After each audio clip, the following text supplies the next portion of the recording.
Hello friends, how are you all? Okay, let's continue our session in Maths Standard 9th. ધોરણ 9ની અંદર મિત્રો આપણે ભૂમિતિના આપણા લાઇન્સ અને એંગલ્સ પ્રકરણની અંદર અત્યાર સુધી ઘણી મહત્ત્વની ચર્ચાઓ કરી ગયા છે. હવે જ થિયરી પાર્ટને કન્ટિન્યુ કરી અને આપણા બેઝિક્સને ક્લિયર કરીએ.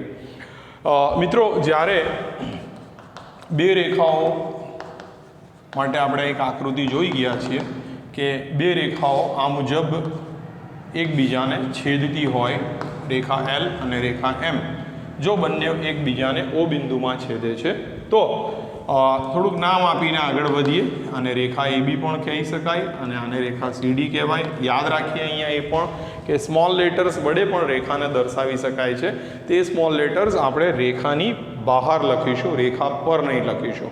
જ્યારે બિંદુઓ છે રેખા એ અને બી, સી અને ડી, તેને રેખા ઉપર લખવામાં આવે છે. બીજું પણ જાણ માટે તમને કહી રાખું કે આપણે આ રેખા એલને આ મુજબ પણ દર્શાવી શકીએ. રેખા એલ એ ઉપરાંત તેને આ મુજબ પણ કહેવાય.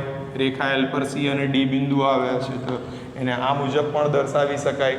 ઓકે, ઇનફેક્ટ આ મુજબ પણ દર્શાવવું કે રેખા ઓડી પણ દર્શાવી શકાય, કારણ કે જે રેખા ઓડી છે તે જ રેખા સીડી છે અને તે જ રેખા ઓસી પણ છે મિત્રો, કારણ કે રેખા બંને તરફ અનંત છે. આથી આનો અર્થ ખાસ આપ સ્પષ્ટ કરજો કે એ એક જ છે. એ જ મુજબ જેમ કે હું રેખા એમ બોલું તો તેને જ હું રેખા એ બી કહી શકું, તેને જ હું રેખા ઓ એ કહી શકું, તેને જ હું રેખા ઓ બી પણ કહી શકું.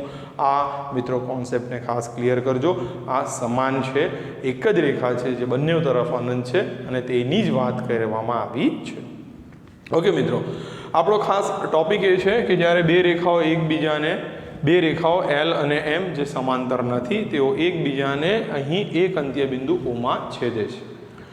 એક યુનિક પોઈન્ટમાં, યુનિક બિંદુમાં છેદે છે, અંત્ય બિંદુ નહીં, સોરી.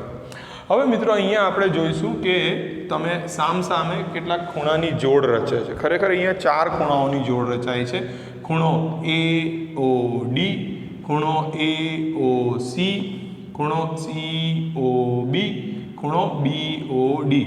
તો અહીં તમને 4 જે અલગ અલગ ખૂણાઓ રચાતા જોવા મળે છે. આપણે સરળતા ખાતર તેને નામ પણ આપી દઈએ. સંજ્ઞા 1 2 3 4 સંખ્યાઓને સંકેત તરીકે ઉપયોગમાં લઈએ સરળતા ખાતર. જ્યારે બે રેખાઓ એકબીજાને એક બિંદુમાં છેદતી હોય, એક અનન્ય બિંદુમાં જ તેઓ છેદી શકે છે, એ ખાસ આપણે યાદ રાખીએ. તો ત્યારે ત્યાં આપણને અનુકોણો, વર્ટિકલી ઓપોઝિટ એંગલ્સ મળતા હોય છે. હવે આ વર્ટિકલી ઓપોઝિટ એંગલ્સ શું છે તેને સમજવાનો પ્રયત્ન કરીએ. તો કે જે સામેના ખૂણા છે તે ખૂણાઓ એકરૂપ હોય છે. લાઈક ખૂણો એ ઓ સી, ખૂણો એ ઓ સી બરાબર એ ઓ સી બરાબર એની બરાબર સામેનો ખૂણો, જેને એકચ્યુઅલી ખૂણો એ ઓ સી નું મૂલ્ય આપણે 1 લીધું છે તો તેને આપણે ખૂણો 1 પણ કહી શકીએ, બરાબર. અને તે બરાબર તેની સામે આવેલો ખૂણો એટલે કે ખૂણો બી ઓ ડી, ખૂણા બી ઓ ડી જેટલો થાય છે, જેનું આપણે મૂલ્ય અહીંયા 3 કહ્યું છે, ખૂણા મૂલ્ય તરીકે સ્વીકાર્યું છે. તો ખૂણો 1 બરાબર ખૂણો 3 થાય. એટલે કહેવાનો અર્થ એટલો છે કે આ સામેના ખૂણાઓ જે છે તે એકરૂપ થાય છે. તેવી જ રીતે બીજા ખૂણાની વાત કરું કે ખૂણો બી ઓ સી, ખૂણો બી ઓ સી જેને આપણે ખૂણા 2 તરીકે કહ્યો છે, અને એની બરાબર સામે જે ઇંગ્લિશ શબ્દ છે તેને પણ યાદ રાખીએ, વર્ટિકલી ઓપોઝિટ એંગલ. તો બી ઓ સીની બરાબર સામે ખૂણો એ ઓ ડી છે. તો ખૂણો એ ઓ ડી જેની આપણે સંજ્ઞા 4 કહી છે. તો આ બંને જે ખૂણાઓની જોડ મળે છે તેને આપણે અનુકોણો કહીશું. આ અનુકોણો કહેવાશે મિત્રો, યાદ રાખીએ, અનુકોણો. ઓકે, અને ઇંગ્લિશ નામ પણ ખાસ યાદ રાખીએ. આપણે સાબિત કરીશું ઘણા દાખલા જ્યારે સ્વાધ્યાયના એક્સરસાઇઝના, તો તેમાં આપણે ખાસ શું લેવાના છીએ, આનો રેફરન્સ લેવાના છીએ. આ રેફરન્સ થકી આપણને ત્યાં તે દાખલાઓ સાબિત કરવામાં ઉપયોગી થશે. આ રેફરન્સ તો એને આપણે વર્ટિકલી ઓપોઝિટ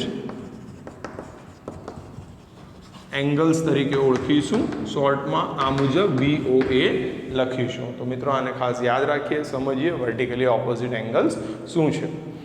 બીજું, હવે આ વસ્તુનો ઉપયોગ આપણે દાખલા ગણતી વખતે રેફરન્સ તરીકે કરીશું. એ ઉપરાંત બીજી ઘણી વસ્તુ છે જેનો ઉપયોગ આપણે કરવાના છે. જેમ કે તમે સાંભળ્યું છે કે જે બે ખૂણાઓના માપનો સરવાળો 90 થાય તે બે ખૂણા એકબીજાના કોટી કોણ છે એવું કહેવાય. તેવી જ રીતે પૂરક કોણો કોને કહેવાય છે? તો કે જે બે ખૂણાઓના માપનો સરવાળો 180 થાય તે બે ખૂણાઓ એકબીજાના પૂરક કોણ કહેવાય છે. હવે મિત્રો એક પ્રશ્ન ત્યાં ઉદ્ભવે છે. હું તમને પૂછું છું કે રેખિક જોડના ખૂણા એટલે શું? તો તમે કહેશો કે જે બે ખૂણાઓના માપનો સરવાળો 180 થાય તો તે બે ખૂણાઓને રેખિક જોડના ખૂણાઓ કહેવાય. That's good, very good. But શું આટલું જ કહેવાથી આપણે એવું વિચારી લઈએ કે ત્યાં એક સ્થિતિ જેમાં દરેક પૂરક કોણ શું રેખિક જોડના ખૂણા હોઈ શકે અને શું દરેક રેખિક જોડના ખૂણા એ પૂરક કોણ હોઈ શકે? આ પરિસ્થિતિનો વિચાર કરવાનો પ્રયત્ન કરીએ. ઓકે, અગર હું તમને કહું છું કે ખૂણા 60 નો પૂરક કોણ કેટલો? ખૂણા 60 નો પૂરક કોણ કેટલો? તો તમે તરત જ ઝડપથી અગાઉના ધોરણમાં શીખી ચૂક્યા છો એટલે જવાબ આપશો કે સર 180 માંથી આપણે 60 બાદ કરીએ તો 120 મળે. તો 60 નો પૂરક કોણ 120 થાય છે. That's good. અને બંનેનો સરવાળો એ તમને 180 આપે છે. તો શું આ બે ખૂણાઓ જે એકચ્યુઅલી પૂરક કોણ છે એકબીજાના, મતલબ જોડ સ્વરૂપે છે, તો શું તે બે રેખિક જોડના ખૂણા હોઈ શકશે? So that is very important કે જરૂરી નથી દરેક જે પૂરક કોણો છે તે એક સીધી રેખા બનાવતા હોય. કારણ કે રેખિક જોડના ખૂણાઓ માટે સૌથી અગત્યની પહેલી શરત છે કે તે બે ખૂણાઓ જે છે એમનો સરવાળો 180 થવો અને સાથે સાથે તેઓ એક સીધી રેખા રચતા હોવા જોઈએ. જેમ કે આપણે એક એક્ઝામ્પલથી એને સમજવાનો પ્રયત્ન કરીએ.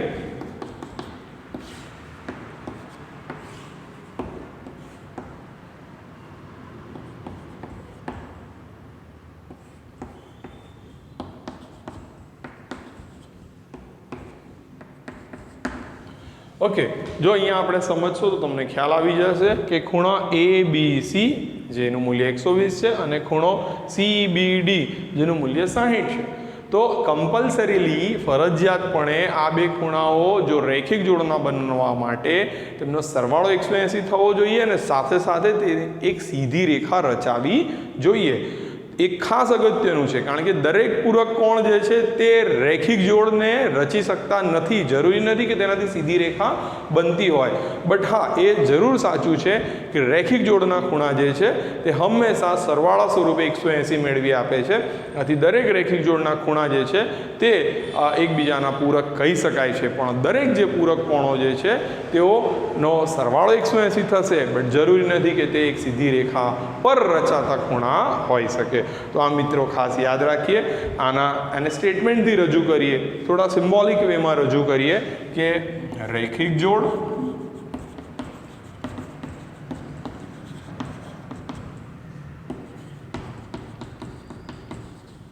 અને પૂરક કોણો. તો કોણ શું હોઈ શકે અને કોણ શું ન હોઈ શકે તેને સમજીએ. શું સાચું છે અને તેનું વાઇસ વર્સા સાચું છે કે નહીં તે પણ આપણે સમજવાનો પ્રયત્ન કરીએ. દાખલા તરીકે રેખિક જોડના ખૂણા જે છે તે હંમેશા એ શું કહેવાય શકશે? એકબીજાના પૂરક કોણ કહેવાશે અને કહેવાશે. કારણ કે રેખિક જોડના ખૂણાઓ જે છે એ બે શરતોનું પાલન કરે છે. મિત્રો આને ખાસ આપણે સમજીએ. એની પહેલી જે શરત જે છે તો કે બંને જે ખૂણા છે એ બંને ખૂણા જે છે એમનો સરવાળો 180 થાય છે. આને યાદ રાખવું.